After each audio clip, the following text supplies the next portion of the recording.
আপনারা নিশ্চয়ই জানেন, কোথাও তো নিশ্চয়ই শুনে হবেন যে আমাদের শরীরে প্রোটিন খুবই গুরুত্বপূর্ণ এবং আমাদের প্রোটিন সমৃদ্ধ খাবার খাওয়া উচিত। কিন্তু আমরা কি সত্যি পর্যাপ্ত প্রোটিন গ্রহণ করছি? ভাবছেন এই প্রশ্ন কেন করলাম?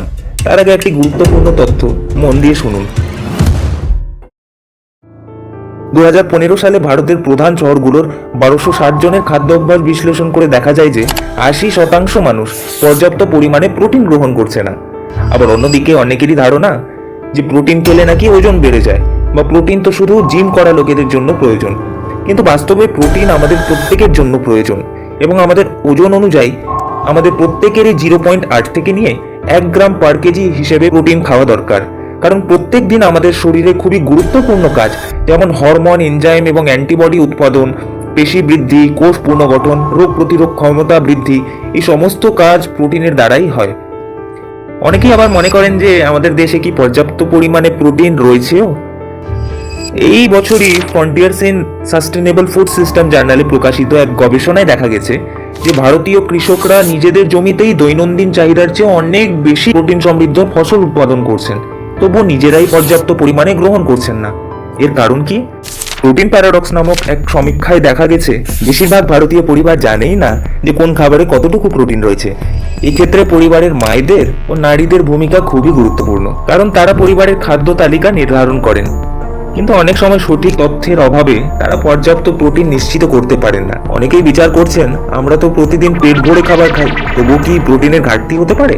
এর উত্তর পাই আমরা 2020 সালের ICMR দ্বারা প্রকাশিত হোয়াট ইন্ডিয়া ইটস রিপোর্টে, যার মধ্যে স্পষ্টভাবে দেখানো হয়েছে যে আমরা বেশি পরিমাণে চাল, গমের মতো শস্য গ্রহণ করছি, যার মধ্যে প্রোটিন তো কম কিন্তু কার্বোহাইড্রেট প্রচুর পরিমাণে রয়েছে। অথচ ডাল জাতীয় খাবার যেগুলিতে প্রচুর পরিমাণে প্রোটিন থাকে সেটা কম খাচ্ছি। আসুন আমাদের নিজের খাদ্য অভ্যাসকেই দেখে নিই। পশ্চিমবঙ্গে আমরা বেশিরভাগ কি খাচ্ছি? সকাল ভাত, দুপুর ভাত, রাতে আবার ভাত, যার জন্য শুধু প্রোটিন নয়, আমাদের খাদ্য তালিকায় আয়রন, জিঙ্ক এবং ক্যালসিয়ামেরও প্রচুর ঘাটতি হচ্ছে। স্বাভাবিকভাবেই প্রোটিনের কথা এলেই আমরা মাছ, মাংস, ডিমের কথা ভাবি, কিন্তু যারা নিরামিষভোজী তারাও কি পর্যাপ্ত প্রোটিন পেতে পারেন?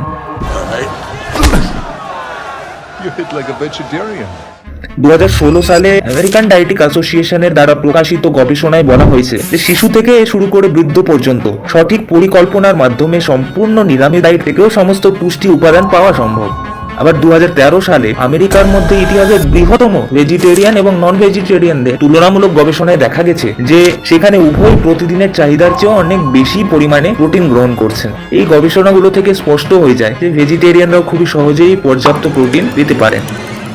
আরো একটি প্রশ্ন যেটি আমাদের মনে আসে, যে অনেকেই বলেন যে উদ্ভিজ্জ প্রোটিন মাছ, মাংসের মতো কার্যকর নয়, বা এতে কিছু অ্যামিনো অ্যাসিড অনুপস্থিত থাকে। এই ধারণাটি কি সত্য নাকি কল্পনা?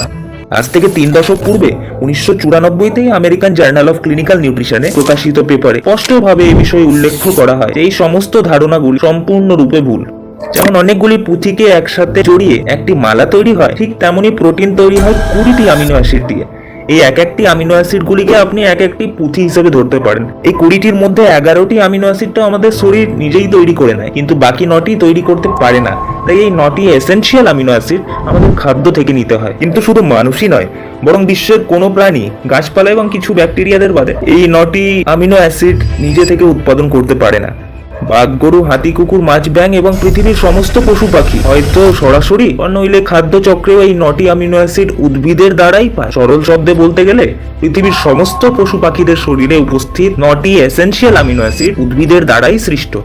দেখুন, পুষ্টিবিজ্ঞানীদের দ্বারা তৈরি করা এই চার্টে স্পষ্টভাবে দেখানো হয়েছে যে বাস্তবে প্রত্যেক নিরামিষ খাদ্যেই 9টি এসেনশিয়াল এবং 11টি নন এসেনশিয়াল অ্যামিনো অ্যাসিড উপস্থিত থাকে। হ্যাঁ, ঠিক শুনেছেন, একমাত্র জেলেটিন এক ব্যতীত, যার মধ্যে ট্রিপ্টোফ্যান নামক অ্যামিনো অ্যাসিড উপস্থিত। বাস্তবে সমস্ত নিরামিষ খাদ্যেই সমস্ত অ্যামিনো অ্যাসিড উপস্থিত থাকে, তবে কোনো কোনো অ্যামিনো অ্যাসিড তুলনামূলকভাবে একটু কম থাকে। উদাহরণস্বরূপ, শুধুমাত্র আলুর মধ্যেও 9টি এসেনশিয়াল অ্যামিনো অ্যাসিড উপস্থিত তো রয়েছে, তবে এই 9টির মধ্যে মিথিওনিন তুলনামূলকভাবে একটু কম রয়েছে। ঠিক তেমনি চাল এবং ডালের প্রত্যেকের মধ্যেই 9টি এসেনশিয়াল অ্যামিনো অ্যাসিড উপস্থিত তো রয়েছে, তবে 9টির মধ্যে কিছু অ্যামিনো অ্যাসিড, যেমন চালে মিথিওনিন বেশি, লাইসিন কম, এবং ডালে লাইসিন বেশি এবং তুলনামূলকভাবে ভাবে মিথিওনিন কম থাকে। এই জন্যই অনেকেই বলে থাকেন যে ডাল এবং ভাতকে এবং এইরকম খাদ্যগুলিকে একই সময় একই সঙ্গে মিলিয়ে মিশে খাওয়া উচিত। বাস্তবে একই বেলায় একসঙ্গে খাওয়ার কোনো প্রয়োজন নেই, কারণ আমাদের শরীরে ফ্রি অ্যামিনো অ্যাসিড পুল বা অ্যামিনো অ্যাসিডের ভান্ডার থাকে, যেখানে সারাদিন মানে বিভিন্ন উৎস থেকে আসা অ্যামিনো অ্যাসিডকে শরীর নিজেই মিলিয়ে মিশিয়ে প্রয়োজন মতো প্রোটিন তৈরি করতে পারে। উদাহরণ হিসেবে ধরা যাক, যদি আপনি সকালে ভাত খান, দুপুরে ডাল খান আর রাত্রে বাদাম খান, তাহলে আপনার শরীর এই তিনটি উৎস থেকে আসা অ্যামিনো অ্যাসিডকে নিজেই মিলিয়ে মিশিয়ে নিবে। এই সারাদিনে বিভিন্ন উৎস থেকে প্রোটিন গ্রহণ করলেই পর্যাপ্ত প্রোটিন পাওয়া যাবে। তাহলে প্রোটিনের অভাব এড়োতে আমরা কি খাবো? যেহেতু সব খাদ্যেই প্রোটিনের পরিমাণ একরকম নয়, তাই খাদ্য তালিকায় উচ্চ প্রোটিন সমৃদ্ধ খাদ্য যেমন দই, পনির, গম,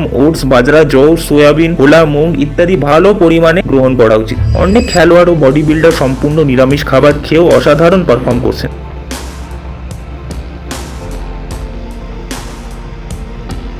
It's hard to fathom how strong Patrick really is. তাহলে আপনার জন্য কেন সম্ভব নয়?